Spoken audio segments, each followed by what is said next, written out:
this reminded you that you need to have. Maybe someone just said something that you weren't sure about and wanted to confirm or wanted more context on. But the thing is, it's tough to follow up while you're in the middle of a conversation. So if you're anything like me, you probably don't, and then you just forget a lot of these things. So the promise of glasses and AI is that they're going to help with this over time. So you just start a live AI session, and the glasses are going to be able to see what you see, hear what you hear, and they're going to be able to go off and think about it, and then come back and help you. Now, this one's inherently harder to show. It's non-deterministic. We're also going to be rolling out a bunch of these features over the coming months, but we put together a video of this, what this is going to be like, so let's check this. Thank you so much. Hey, Jake. I'm so glad you reached out. Hey, yeah, I was hoping you could help me on this board I'm building for my brother. Oh, of course. Hey, Meta, start live AI. So for the board, my brother needs something with a wide tail so it's easy to catch waves, but the performance of a narrower tail.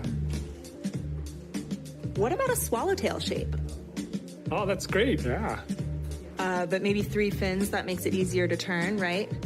I love it. He's actually going to Hawaii in the spring. Do you think we can have the fins by then?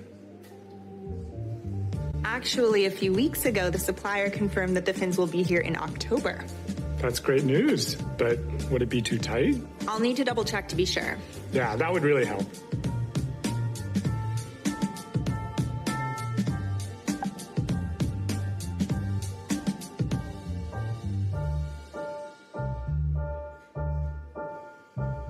Okay, she is good to go. Nice. I'll update the designs and let's catch some waves soon. Let's do it. I'll hit you up. Yeah, have a great weekend.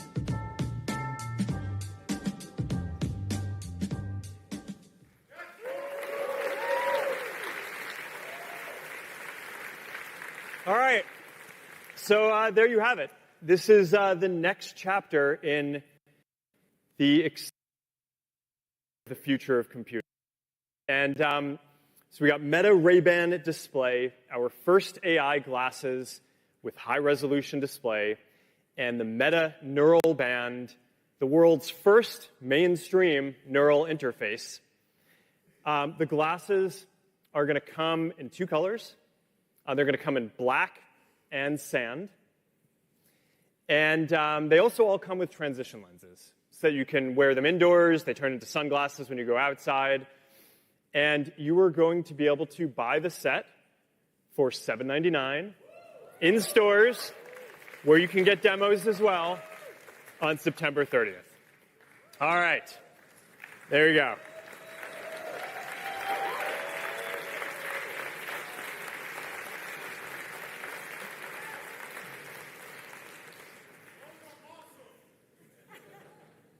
I'm looking forward to them. Okay. People are already getting a lot of text messages from me through them, so it's great.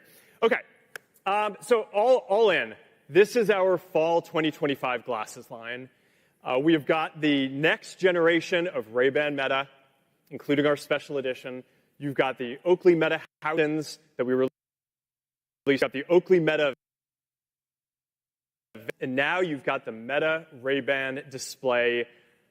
Those are our fall 2025 glasses.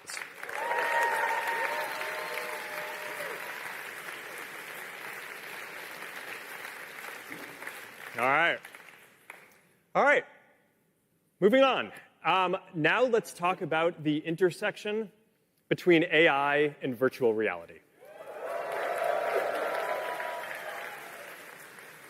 Now, we want to help bring about a future where anyone can just dream up any experience that you can think of and then just create it. And with AI, we are starting to see this a little bit with writing and photos and even the early part of videos.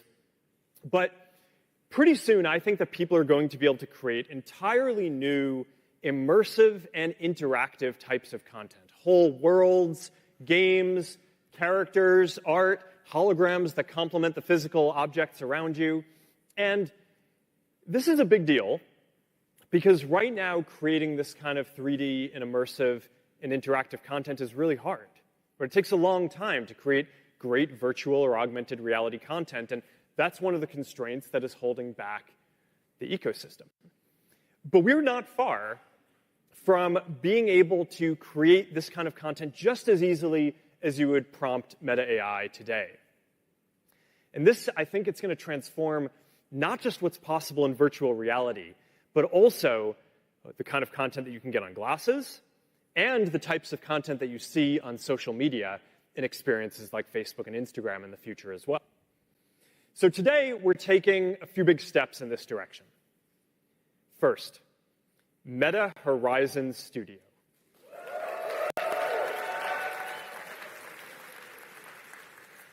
Now, over the last year, we've released a number of AI tools to generate meshes, textures, TypeScript, audio, skyboxes, and a lot more, so that way creators can make higher quality worlds in just a fraction of the time.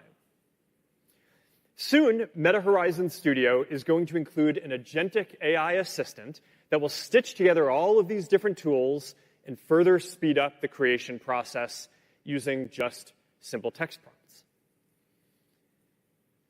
Powering this is our brand new Meta Horizon engine.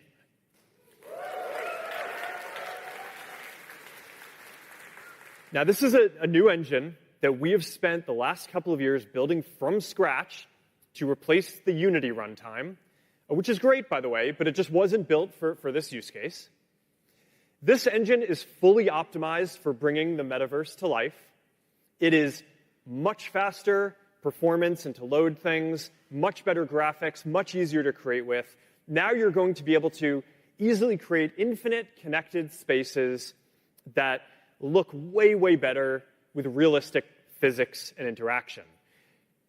All right, now to check this out, what this engine can do, let's walk through some of the new experiences that we're rolling out. Now, first, the graphic fidelity means that hyperscape spaces are now really quite something. Now, I showed a prototype of this last year, and today we are rolling out early access to hyperscape capture. So you can just use your Quest headset to scan a room in just a few minutes and turn it into an immersive, true-to-life world. It's pretty awesome.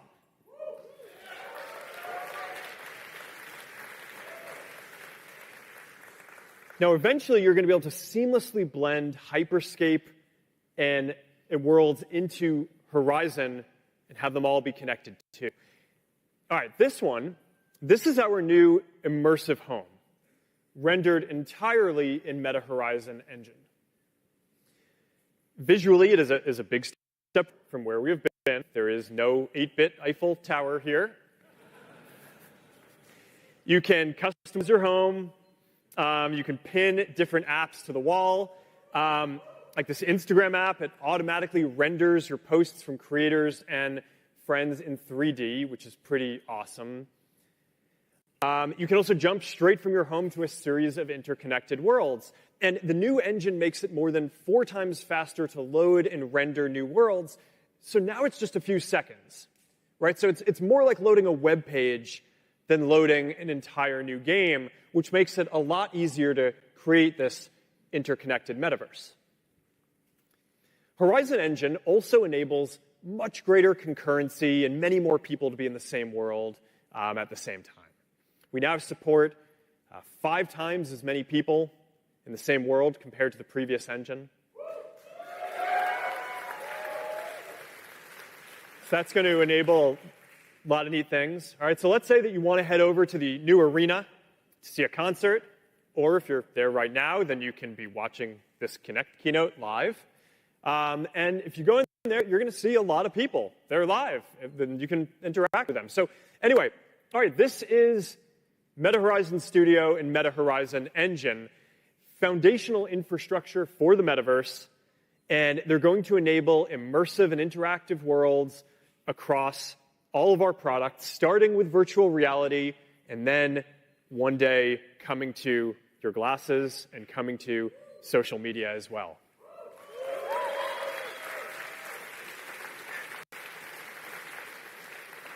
All right. The last thing I want to cover is content. Quest continues to have the very best slate of virtual reality games. We've got Marvel's Deadpool VR, ILM's Star Wars Beyond Victory, and Demio by Dungeons & Dragons. Battlemarked, all launching this fall. It has also been really neat to see how many people are using Quest to watch video content. It's just a lot more immersive. So we think that this category, watching video content, is going to be a huge category, both in virtual reality headsets and on glasses too. So we're launching a new entertainment hub that we are calling Horizon TV. And we are working with a bunch of great partners to include a bunch of movies and TV and live sports and music. So I'm excited to announce that Disney Plus is coming to Horizon TV and bringing along content from Hulu and ESPN.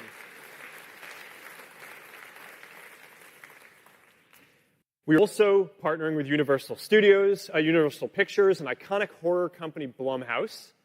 So you can watch horror movies like The Black Phone or Megan with 3D special effects that now will take over your space. Horizon TV also supports Dolby Atmos, and it's going to support Dolby Vision soon too. So you're going to have rich colors, crisp details, and spatial sound for a more immersive experience than you could have with traditional TV. All right. I am really excited about what these new technologies are going to unlock for artists and entertainment. I think that the shift towards more immersive storytelling, 3D storytelling, it's going to be one of the more exciting developments in the coming years. And I think that it's going to drive a new wave of adoption of virtual reality and glasses. So I wanted to close today by hearing from the pioneer of immersive, cutting-edge storytelling with CGI, 3D filmmaking, and more. So please join me in welcoming to the stage legendary filmmaker James Cameron, along with our very own Boz again. All right, thank you.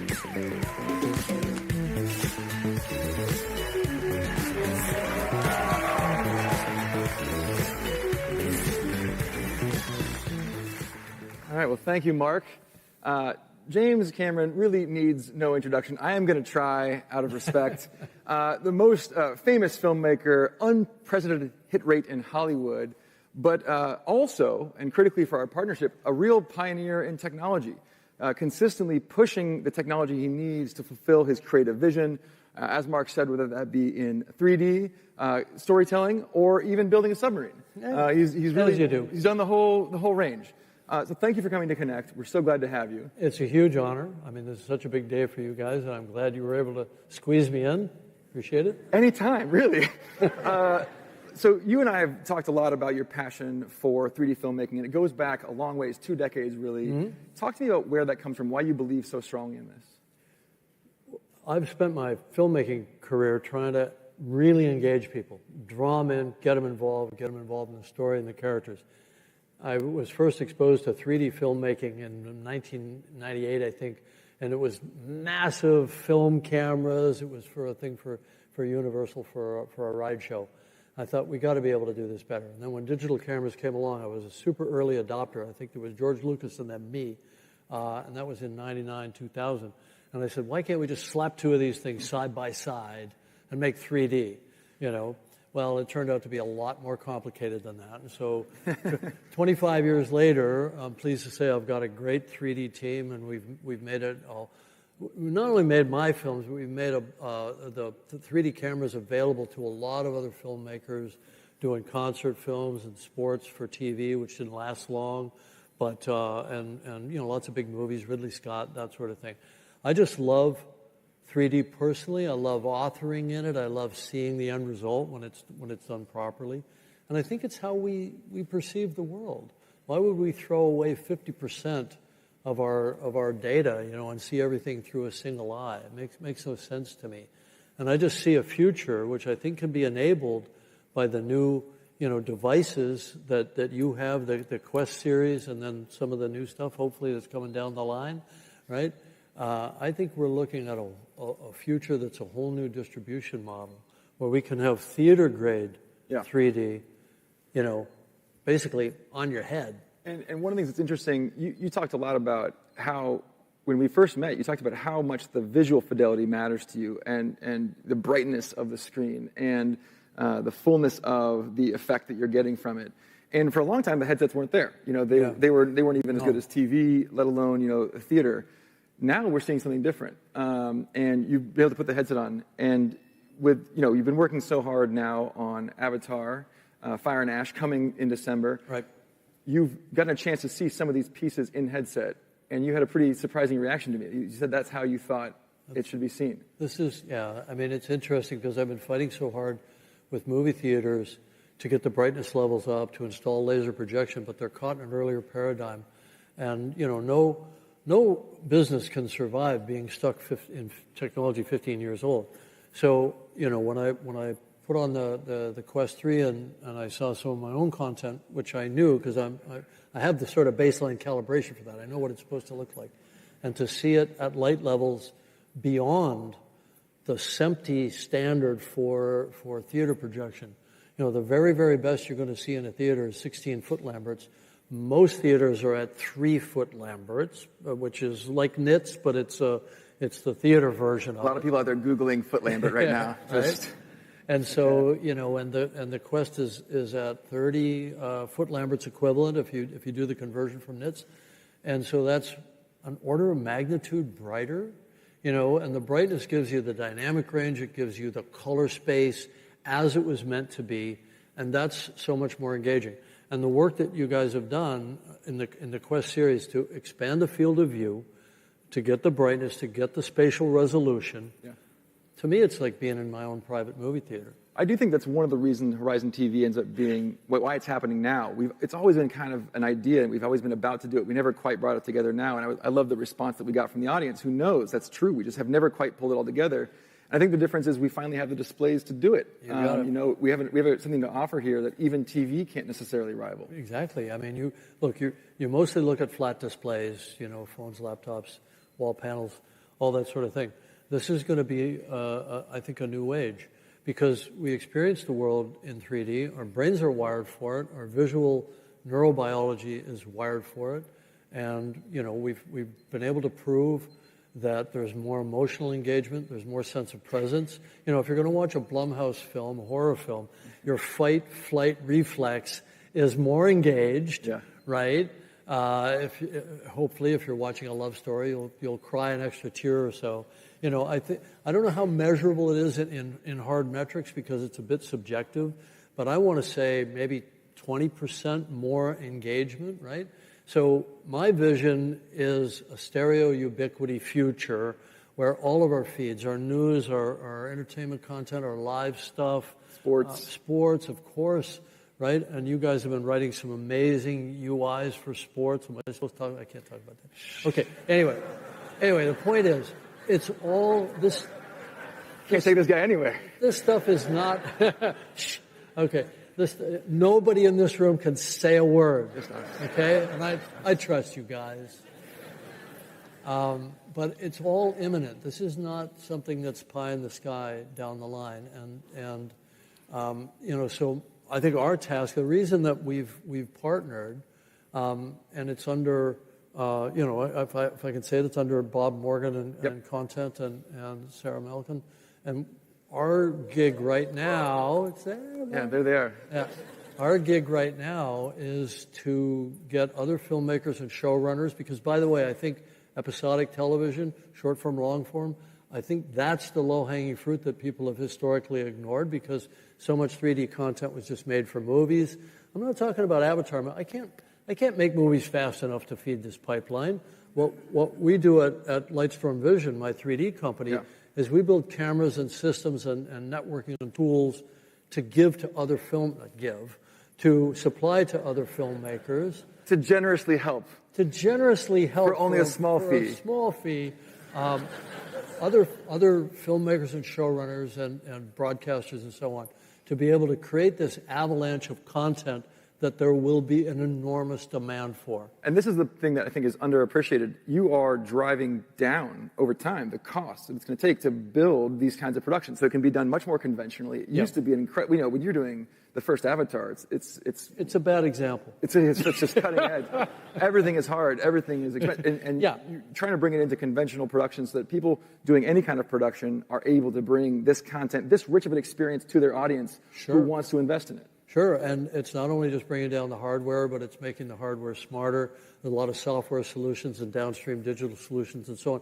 We want to make the stuff so idiot-proof that we can put a production camera, a production system in the hands of anybody, anywhere, and it will take care of, you know, the decision-making around what makes good stereo, what makes it easy on our eyes, easy on our brains, where we're not getting eye strain and all those things. So it's taken us 25 years to figure out the kind of algorithm for that. We want to make it a real algorithm and build it into this gear and make it available. And then that will enable, you know, I can't make this stuff fast enough, but there's thousands of people producing tens of thousands of hours a year of content, and it will flow across your devices. Yeah, and if you think about going from, like, you know, autofocus, you have the ability to interocular distance can be an automatic Auto calculation. stereo, basically. Auto right? stereo. So, yeah, this is one of the things that really, I think, has made this partnership so great, and you get a sense, I think, of it from the two of us. We're effusive about the partnership, is you are somebody who's had a creative vision. You start with a creative vision. You start with a product. You start with an idea of a story you want to tell and how you want people to experience that story, and you work backwards, and you attack all those pieces. Tell me, you looked at, when did you first come up with the Avatar idea? I was 19 when I had a dream about a bioluminescent forest. I wrote the treatment in 1995, so I've been making Avatar in some form in my mind and then in practice for over 30 years. Yeah, it's incredible. And so in 1995, the thing that you need doesn't exist yet. You have to none go of it make existed. You know, so I hope you kind of see the parallels between a Mark Zuckerberg and a James Cameron, people who see a future. I mean, I've been doing this work in Reality Labs for 10 years now, and it is we're obsessive about a vision of the future, which we haven't arrived at yet, but we do see the progress. I will say it kind of finally feels like it's going downhill now. Like it's starting to feel like it's picking up momentum, not only in the hardware, but also in the content side. You are willing a future into existence that you saw clearly. And this moment in history feels a lot to me like it did back in the early 90s, late 80s and early 90s when CG was first manifesting itself. And, you're going to replace actors and it'll never look real and you know, analog is the answer. And that's why I founded a company called Digital Domain. I wanted, you know, it was revolutionary in its moment. It's ho-hum today and it's ubiquitous today. So I've actually seen historically in my own life experience how you can actually make massive change. And, you know, and then that led to 3D. Okay, everybody accepts the fact that we go to digital movie theaters now, right? Obvious, right? Except that when the digital technology existed, it wasn't adopted right away. It took 3D to get the theaters to convert to digital projection. It took you. Well, we were in the middle of that. Release. Yeah, we were right unless in the they middle of it. updated the theaters. Yeah, and it was actually talking to the team at Texas Instruments that developed the chip that made digital projection possible, and saying, embed in your servers and in your electronics the ability to carry two image streams. And because they did that, then digital projection just rolled out, and now it's everywhere other than the occasional art house someplace with a 35 millimeter print. But when you've lived through enough of these revolutions, you start to see them coming as a wave, like a good surfer. I know you surf. That's right. I watch it from the beach. You watch it from underwater. I watch it from underwater. Listen, we've got one more exciting piece coming. I want to thank you again for coming to Connect. It's really our honor to have you. I can't wait to check out Avatar Fire and Ash, as I'm sure everyone here will agree, when it hits the theaters in December 19th. Yeah. Thank you.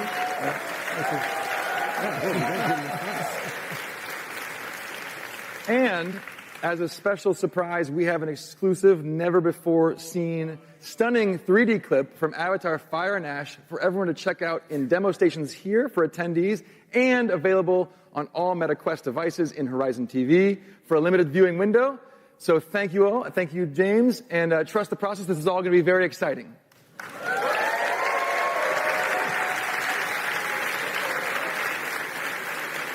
And now I'm going to cue Mark to take us to the finish line here. All right. Hey. All right. Thank you, James and Buzz. Can't wait to see Avatar Fire and Ash this December and for some awesome Avatar content to hit Horizon TV. And I can't wait to get the new fall 2025 line of glasses in all of your hands and for you to get a chance to experience Meta Horizon Studio and Engine.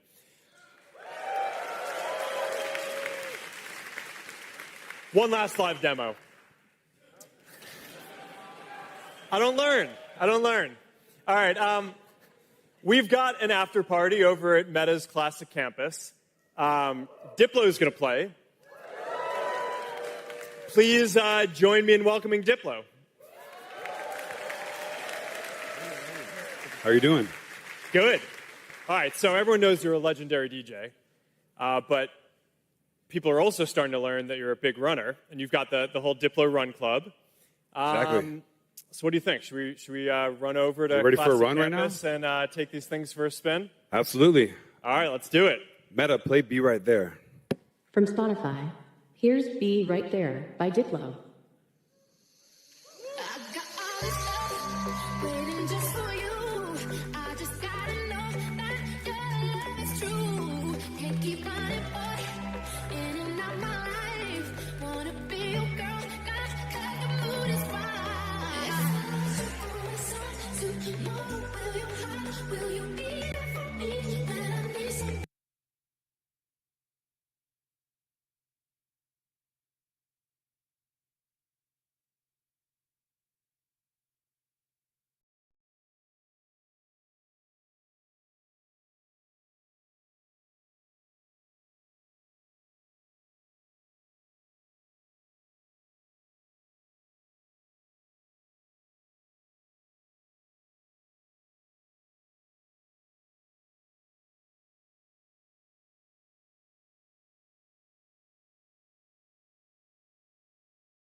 Okay, all right.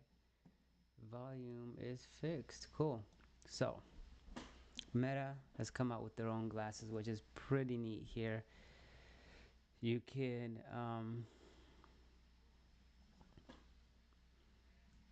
practically, it costs about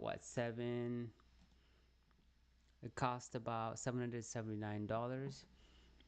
And let's see if we can double task this screen. Looks like the event is over, so we're good. So Meta glasses. So Meta came out with their own glasses, which is pretty cool. It costs about $700 for the new one that they came out with. The event is over. They had a couple of fails, obviously. Yeah, so they presented some of these. Some of them are not available now, but in October, I believe this one is available in October. And they have pretty cool features. They have AI now in the glasses, so you can actually like interact. So as people are telling you, so in the real world as you're wearing your glasses, people telling you different things, and you are able to, the AI is able to generate some kind of response to what you're saying.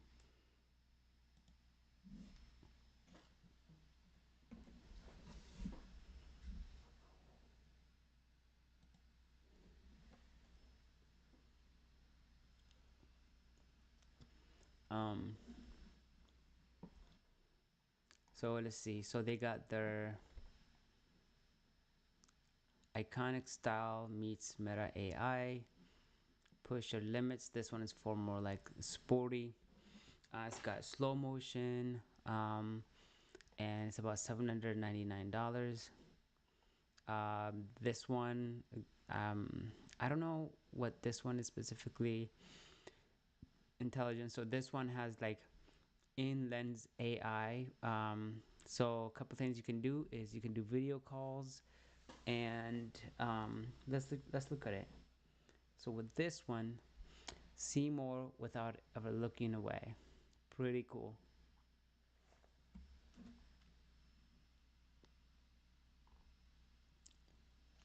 The cool part about this one is they got these bands.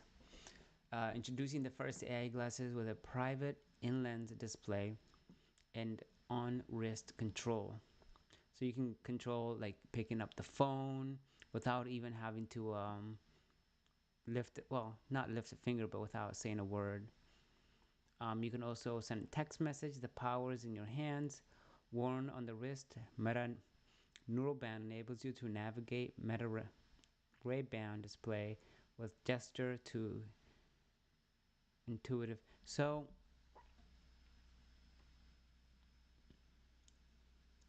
I think the interesting part about this is that you can have like imagine standing next to somebody else that has Meta glasses, and you can talk to them. Oh, look at that! They got a gesture.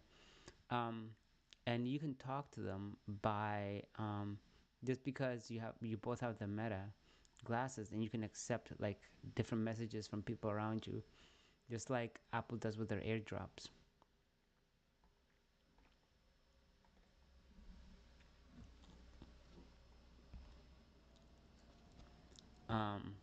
Yeah, I don't know of any lens that can actually, display and get darker.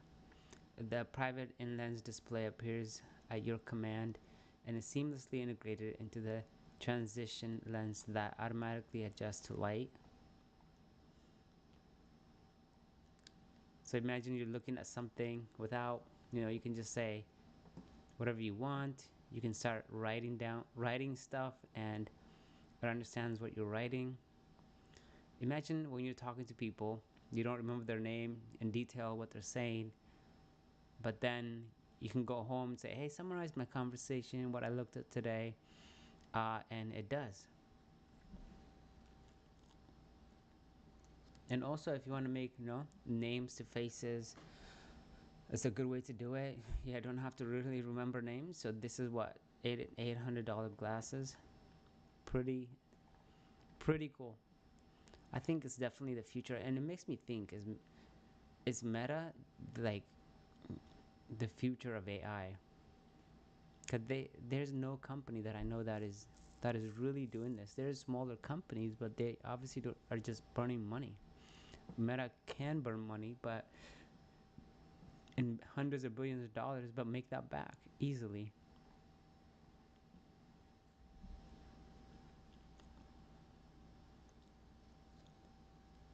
And with WhatsApp, Messenger, and Instagram at your fingertips on almost on most apps, you're able to just quickly respond back.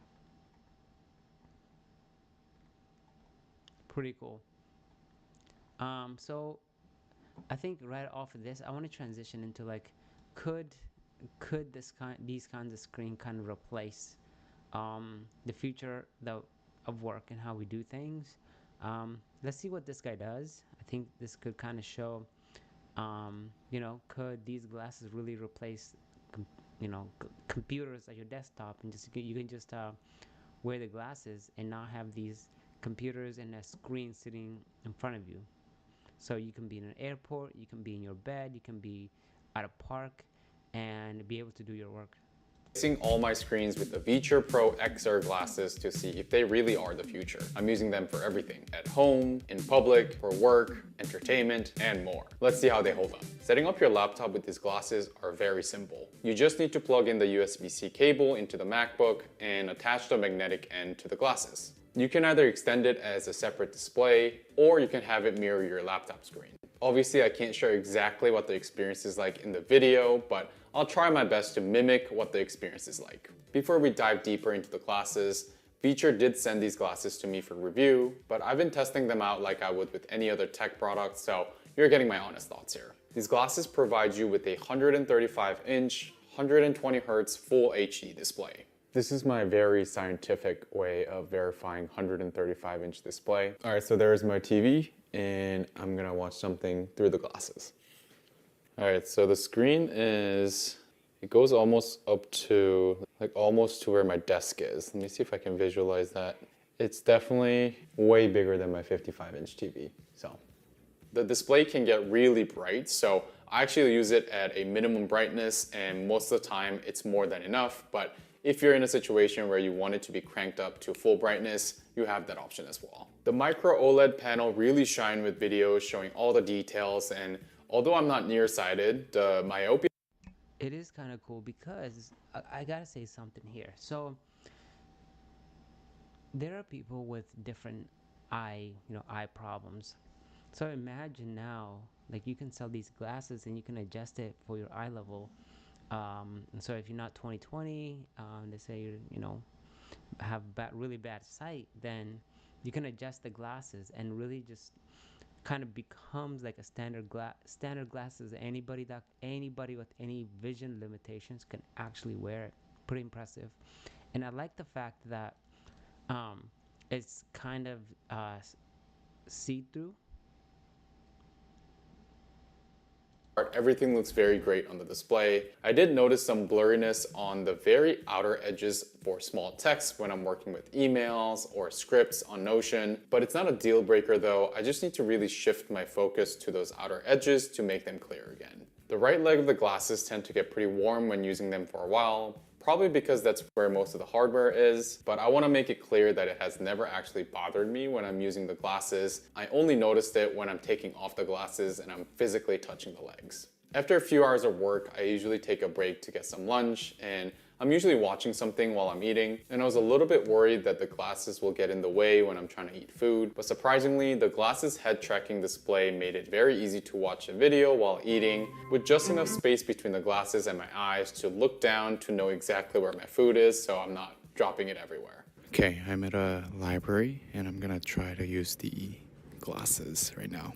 The glasses come with a compact carrying case that stores both the glasses and the USB-C cable, which are basically all you need to use them, making it very portable. This actually works really well, although I might look kind of crazy right now. Do I look crazy? Yes. It looks crazy. I will say these are pretty convenient, especially with the sound coming from the glasses. No, it's pretty cool if you want to get like a bigger screen. I'm watching a YouTube video right now, and I actually have my screen blacked out so no one can really see what I'm watching. So, privacy-wise, it's kind of nice too. Babe, you look like Stevie Wonder. Plus, the electrochromic film really helps with blocking out any lights around you. So whether I'm out in public or inside with a lot of light, I can still see the display very clearly. And you can even switch the film on and off with the button on the side of the glasses, which comes in really handy. I also tested out the 3D feature, which I was honestly a little bit skeptical at first. But this AI-powered 2D to 3D conversion is just very good. This is actually crazy. Like, the 3D is legit. Like, it's not a gimmick. It is 3D you would expect to see at a movie theater. The fact that this is AI, insane to me. It turns any 2D videos that you watch on your laptop into 3D videos, whether it's YouTube, Netflix, or any streaming website. I don't know how they do it. I guess it's AI powered, but It works so well. In order to use a 3D feature, all you need is the Spacewalker app for iOS and Immersion 3D app in addition for your Mac. If you want to use your phone to watch 3D videos, on top of the Spacewalker app, you do need a separate adapter, so keep that in mind if that's what you're looking for. What also really blew me away was the sound quality. When I heard that the speakers were built into the legs of the glasses, I honestly wasn't expecting much. These are stereo speakers built by Harman, and rather than me talking about the sound quality, here's what they actually sound like at max volume.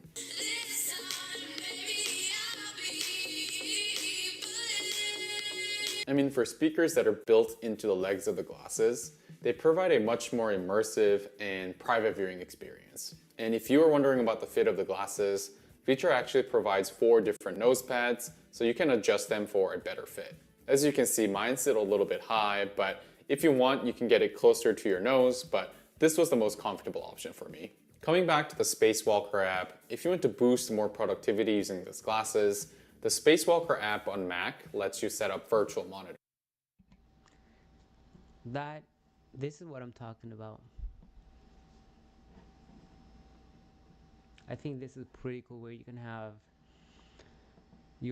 right now, obviously he has this plugged into his laptop. In the future, I think the entire processor is going to be inside the glasses. And maybe that might look a little goofy in the future. Maybe you have this thing on your shoulder or something, or maybe some kind of like small halo like helmet.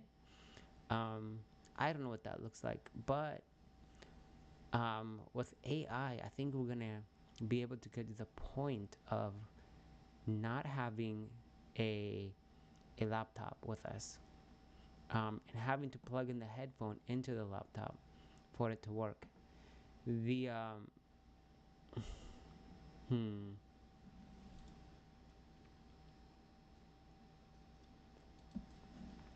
And I think like the Meta glasses is a good example. I think we'll just switch to that. Work directly with T. Rowe Price, and together we can find the right investments to help her potential bloom. This video is gonna show us how the Meta Ray-Bans perform. Looks like he was able to do it about 30 minutes ago at the event. So let's see. $99 Ray-Ban display smart glasses. So they have a display, they have this whole new transparent interface, and I'm gonna level with you, this is the first time I've ever been convinced by a tech product designed for your face. There's a few things that aren't there, but I was just surprised that this already can start to make you see how smart glasses can do a lot of the things that your phone can do, but better. So you could think of these like a 3-part product. First are the glasses, which are basically a more advanced version of the normal Ray-Ban Metas. So they have the same basic hardware, like the camera, which can now record in 2.5 times the resolution, like the 2 speakers, 1 for each ear, and no less than 5 microphones, but then also with some key additions. Like you now get transition lenses by default to automatically tint like sunglasses when you're outside and then untint when you're inside. There's a bigger battery that they've custom designed to fill every millimeter of the inside of these arms to keep the last key thing, this new display, powered. So this display, it's like a projected image that you see slightly to the side of your right eye. It was impossible to record, so I'm trying to recreate this for you, but it looks like this. And I want to make a very important distinction. This is not augmented reality. This display is not tracked to your surroundings. It's just meant to be this small, glanceable window in like a fixed position. And there's a few things that I found immediately surprising about these display glasses. One, the storage case is absolutely sick. It feels super premium and can convert itself between glasses storage mode and then flat pack, so you can fit it into a pocket. 2 is how insanely bright this inner display is. It's brighter than any smartphone screen I've used. 3 is how, because the display is achieved by using a sort of indirect projection, it means that even at full brightness, no one else can see what you're seeing. Like, my screen is on right now, and you cannot tell, which I just think is wild. That's like the main red flag with having tech that's transparent already being fixed in like the Gen 1 product. Then 4 is how damn comfortable the thing is, considering all the tech that's going on inside. It is a little chunkier than a normal pair of Ray-Ban Metas. You can tell the difference, but at the same time, this is no VR headset. It weighs 69 grams, which, well, very nice, but is also pretty mind-blowing considering that a normal pair of Ray-Bans, you know, the ones that do absolutely nothing apart from give shade, is like 45. And it's all paired with these overextension hinges that mean they have some give when you're putting them on. I was wearing these for an hour and a half straight and I forgot. Okay, so that's the glasses. The second part to this product is how you control those glasses. Now, you can still use the touchpad on the arms, and there is still a capture button to quickly take photos and videos, just like on the normal Ray-Ban Metas. But it's this new Neural Band that's designed to be the primary controller for the display glasses, and it's really freaking good. So you wear it on your wrist. It's kind of like a watch. It's comfy, it's light, but it's not a watch. It's actually measuring the electrical impulses from the muscles in your wrist so that you can use hand gestures to control the thing. I guess they kind of had to create something like this because no one's going to want to carry around a controller for an everyday use kind of product. The thing I was just so surprised by when using this is both how mindless those gestures started to feel about an hour in. I'd say once I got used to it, it was 97% of the time doing exactly what I wanted it to without me even really needing to think about it. But equally, how in the entire time I was wearing the thing, I hadn't once accidentally triggered something I didn't want to. Those are two very difficult things to try and achieve at the same time. Because if you think about it, the more natural that you make something feel, the more likely it is that you're going to do that thing naturally and then confuse your old neural band. Now, this obviously doesn't have the insane eye-tracking element of the Apple Vision Pro, but the way that the hand controls work does remind me a lot of it. You'll double tap like this to turn the screen on, because it does go off after 20 seconds of inactivity. There's lots of pinching, kind of like this. You can navigate using like an imaginary joystick, basically, sliding over your fist. And you can adjust volume by grabbing and then rotating. And you can do that in any menu. And the big upside compared to the Vision Pro is because this isn't relying on cameras to see those gestures, you can do them anywhere. And that leaves us with the final piece of the puzzle, the smartphone and the software. So Meta isn't exactly making it a secret that they think this is the type of device that will replace the phone someday. But that day is not today. As of right now, I would say about 50% of the things the glasses can do are in some way reliant on your phone. So I don't know, amigo. I'm running in circles, stuck on that cursed compiler error. That's because you're riding blind, partner. You ought to be riding with Warp.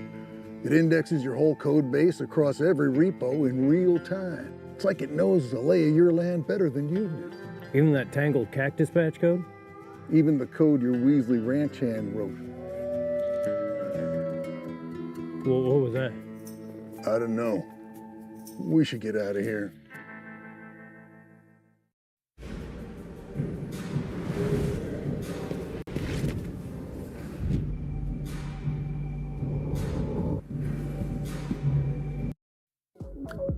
what does it do? When you turn it on, the first thing you see is the home screen. It shows you upcoming events, notifications, shows you the time. So after 30 minutes or so, I started to realize that I didn't need to do this anymore. And it's from there that you swipe to the side and you can see all your apps. And you kind of realize that it's not a super slick UI. Like, it doesn't feel cheap, but it's also not a 60 frame per second, super well animated smartphone quality interface. But also, more importantly, that there isn't an app store. This is a new type of product, so the app selection is tiny. All topped off with the fact that pretty much everything that you can do on this is like the Meta version of that thing. So when you use navigation, it's Meta's Maps, not Google. For anything AI, it's Meta AI, not ChatGPT. That said, pretty much everything that I tried on these glasses did feel surprisingly non-gimmicky and actually useful. Like WhatsApp. This is something that I've never got.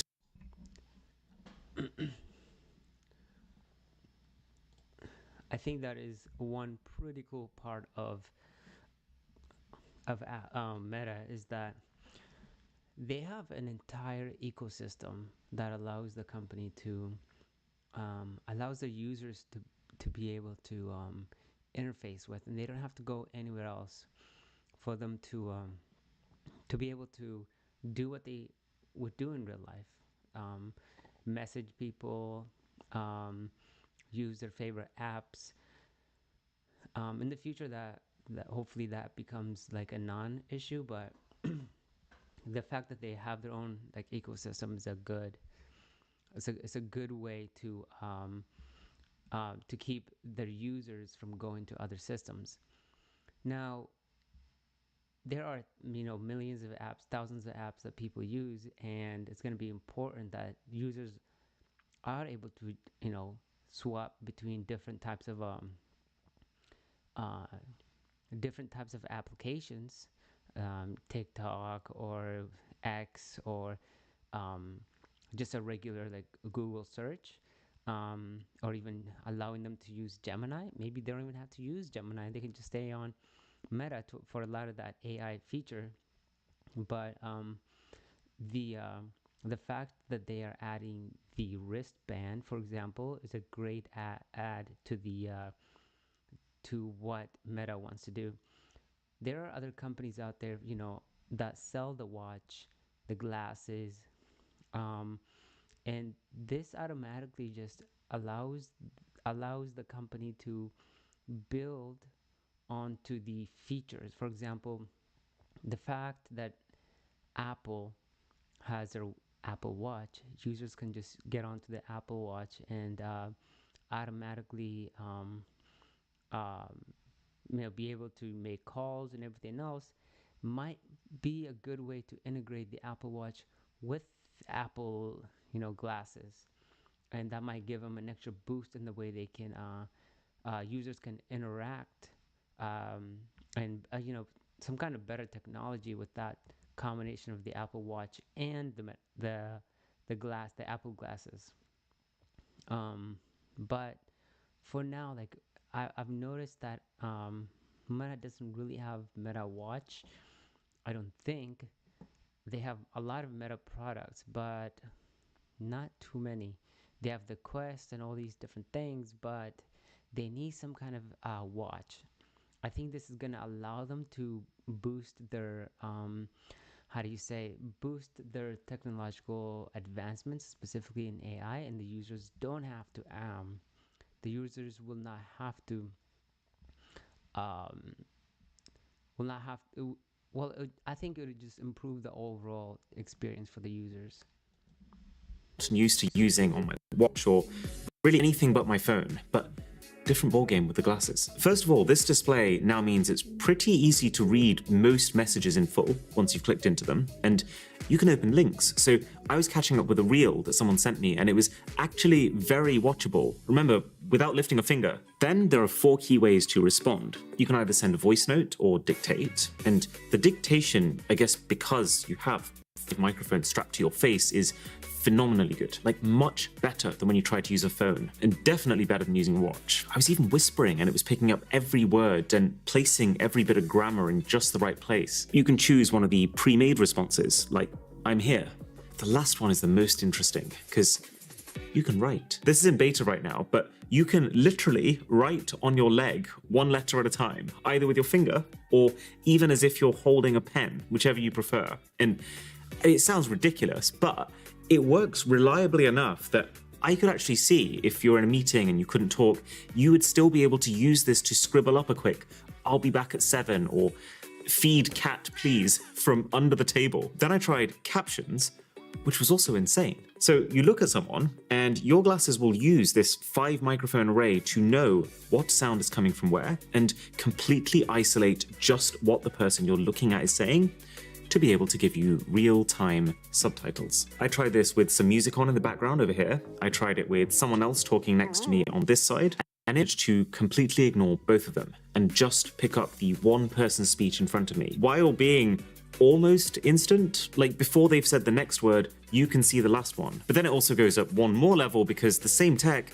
can be used to real-time translate, which is to be honest, slightly awkward because the translation has more of a delay than captions, and you don't really know where to look when you're just waiting for it. Like, do you just carry on smiling in silence with intense, direct eye contact while waiting for the English version of what they've just said to process? And AT&T Business helps me. And this is exactly why I kind of think that a company like Duolingo is the biggest short that we can have. Duolingo is not they are a tech company, but they're not like creating all these different types of glasses. And people are not going to want to walk around and, learn Duolingo while they're walking around because it's no longer needed. So that's why I think a company like Duolingo let's see, Duolingo is one of the best shorts right now, just because almost every single AI product that's coming out is directly competing for the business that Duolingo is providing. And the fact that you have the ability to look at somebody and you can see the exact translation of what that person's saying is going to slowly get better and faster, and a company like Duolingo is going to be out of business. Let me pull up Duolingo stock. And I think Duolingo has to quickly pivot what their current business strategy. Here I'll just do a split screen here, and we can look at Duolingo while we watch the video. Google Maps, you can play music, and as you can see, Duolingo is up today, but over the past 5 days, it's slowing down.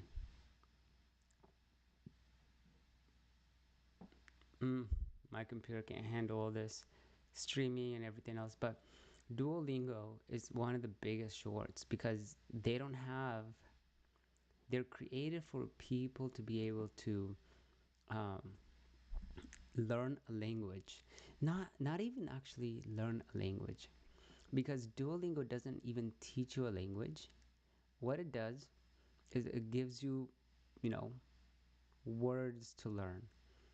And like, I have never heard anyone become a professional speaker or a fluent or semi-fluent speaker just because they use Duolingo.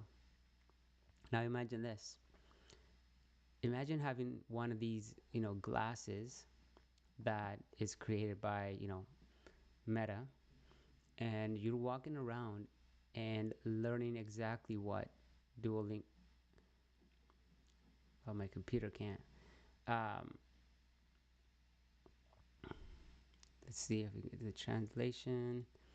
Imagine wearing one of these glasses and you're walking around and you're able to learn whatever language that you want to learn. And I think that's going to be the future, and Duolingo does not have any of these features.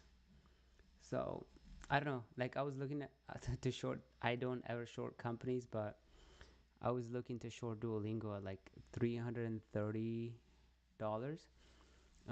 But this is literally the Chegg of the language learning, because Chegg used to be a thing, but when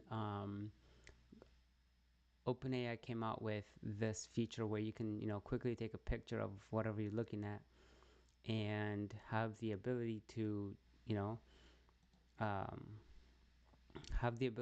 just quickly have the AI give you the answer that you want. A company like Chegg would go out of business because people can easily get answers using AI, taking a picture of their homework, whatever they need help with. So in the same way, I think that's what's going to happen with a company like Duolingo. People are going to be able to walk around using the Meta glasses or whatever glasses that comes out next, and be able to learn in the real world, learn what things are, and be able to like leave virtual post-it notes on doors or on kitchen products, and be able to walk around the house, and that feature will stay on the wall. And the cool part about being in the virtual world is that the glasses is going to remember what you labeled that thing, and so I didn't really explain that well, but that's definitely like the future of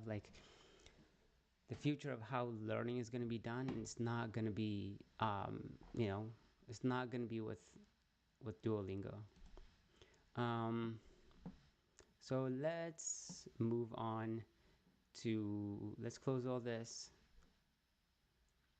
And let's move on to what I think the future of glasses could look like.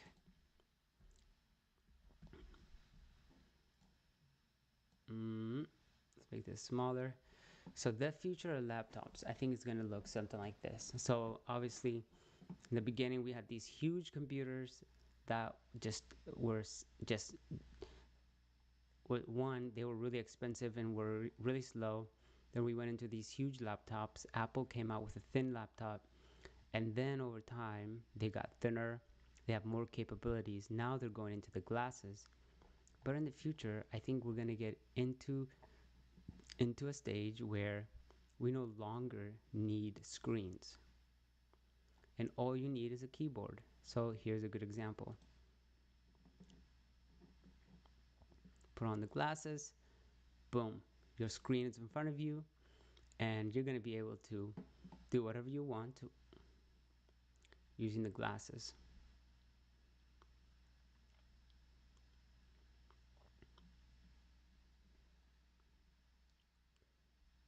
And what this is going to do, I think, is going to make things a lot cheaper for people to use.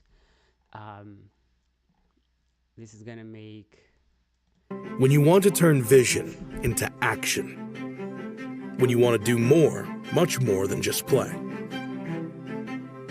When you have room to think big, then bigger. And when you have the space to hatch an idea, launch a business, or change the game, you have Spacetop, the AR laptop for work.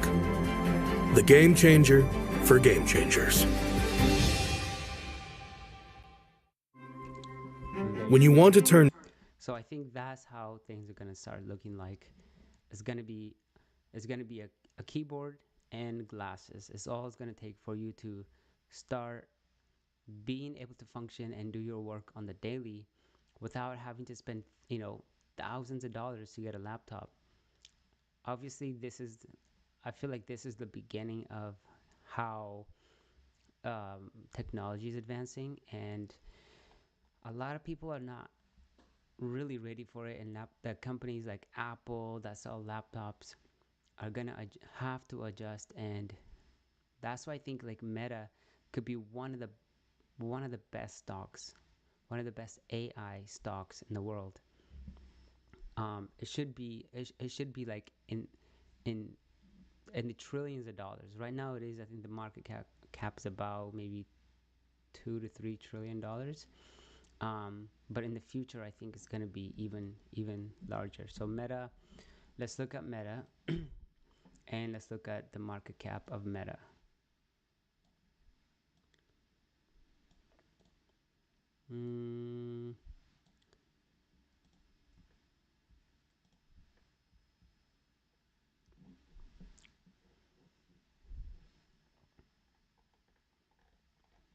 And let it load.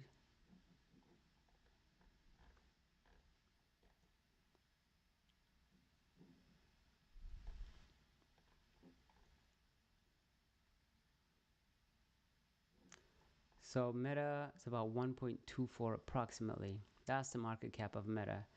Well, in the future, Meta is gonna be, I think, a lot more, just because of all the AI products they're always spending money on, and they have some of the best AI engineers right now that they have been able to invest in and pay to join the team. And the crazy part is they have a young CEO that is still at the helm, leading the direction of the company, and has complete control over the ownership of the company. As you can see, Zuckerberg as the CEO. As you can see, the company's financials hasn't really slowed down at all. Quarter over quarter, it just continues to grow. I mean, this is a revenue and their costs. Their costs are going up quite significantly, but as they come up with these products, like they can be an internet company and a hardware company all together, and I think that's going to give them the ability to have both ends of the market rather than just being only one. Obviously, some of their competition, you got the Snapchats of the world, they've partnered up with. Ray-Ban to be able to have those glasses with all the emojis and I think VR and AR capabilities. You have TikTok, Google, and then obviously X being a social media company. Amazon does have some HUDs, like over the head, like VR, virtual world experience. But overall, the industry is it's not going to be slowing down. I mean, we just got into the world of AI, and I think it's going to just keep it's going to keep going. When you see stuff like this, like you have a screen in front of you, and the item itself is jumping out of the screen already, and then what does that look like in 10 years from now? If Apple can just keep doing if Facebook can just keep it up, I think they are definitely gonna they're gonna definitely have the market in the world of AI. And laptops have been the same for a very long time. I think that because of that, we're gonna see new innovations and new ways that people are gonna want to experience this world. A lightboard style setup without a lightboard. What is this? It here minus big F. Yeah, this is the cool laptop. It's a full screen. You put your fingers on there, the keyboard comes up. Yeah, so pretty cool stuff. Yeah, so this is the Meta video. We looked at the future of computers. What are they going to look like?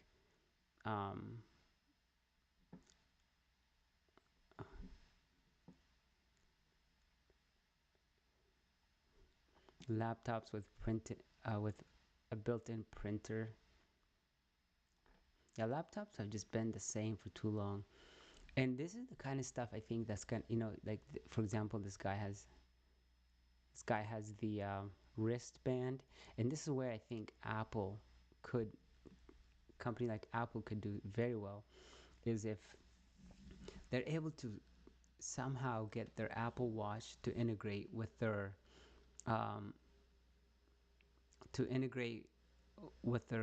phones, their laptop, their iPads, their phones.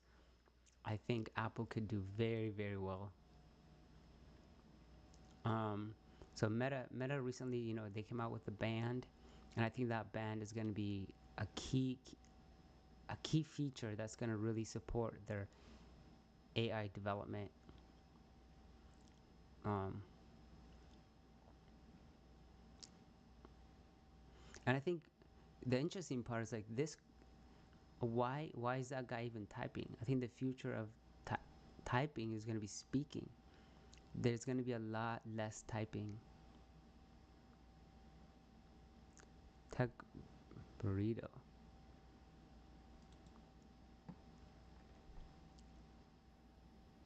An underwater laser.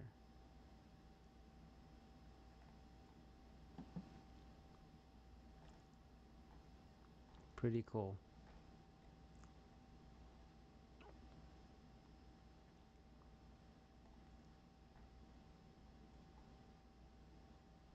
This computer is pretty cool. You don't even need nails or anything. You just stick it on there.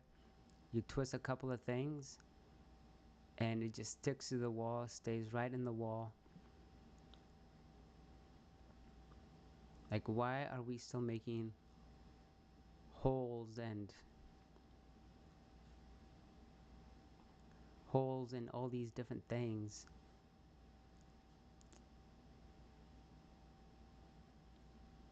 Pretty cool.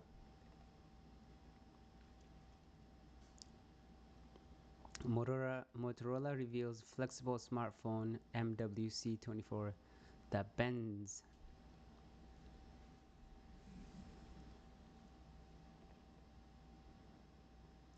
Pretty cool. Like everything, there's a lot of things that are changing, and I think, yeah, we went from this. Meta AI Chief Yuan Liu introduces the world's first AI for text recognition.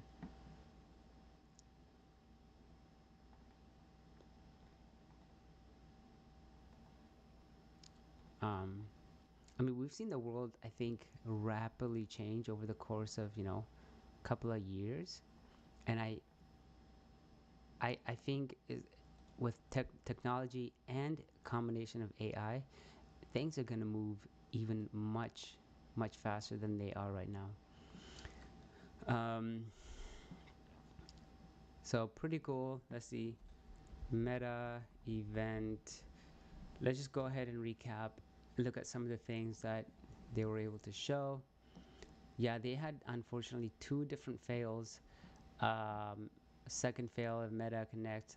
Luckily this time it was the Wi-Fi. They did have a Wi-Fi failure. Starting live translation from Spanish to English. Hey, ¿cómo estás? ¿Cómo está tu rodilla? ¿Has vuelto a entrenar? Hey, how are you? How is your knee back training? Doing well.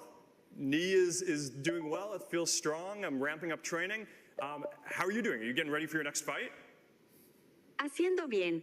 La rodilla está haciendo bien y sentirse fuerte. Estoy aumentando el entrenamiento. ¿Cómo estás? ¿Te estás preparando para tu próxima pelea? The cool part I think about this is, imagine like you're giving a presentation and you have all these virtual people in the virtual world watching your presentations, and you don't even have to go to an office. I think right now, like, all these companies are obsessed with going to the office and having to work from there. But why? Like, in a world where this is becoming a reality, where you can have people around you that you can actually see what they're doing, and can actually be in the same space. I don't know. I think the whole idea of like having to go to the office and all this, I think is gonna just it's gonna be gone. Like you can create a world where people can sit together and actually collaborate and work without having to go to the office, and they don't even have to speak the same language. That's the benefit of having something like that. And those people can have a 3D virtual experience, and those people's images can actually sit within the AR VR world.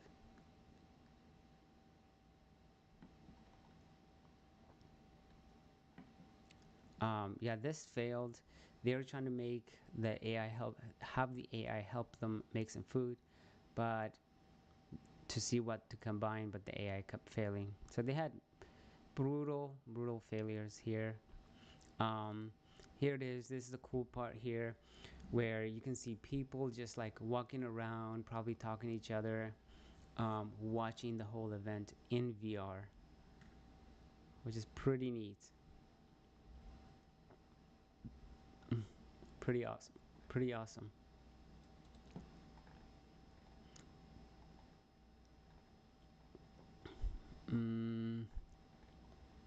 Meta Connect 2025.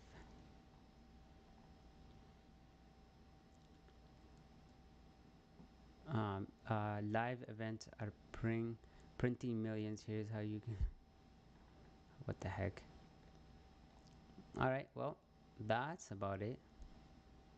But yeah, that was a pretty cool event, pretty interesting. Obviously there were some failures, but how are you gonna hold? I'm not even gonna hold that against them, because it's just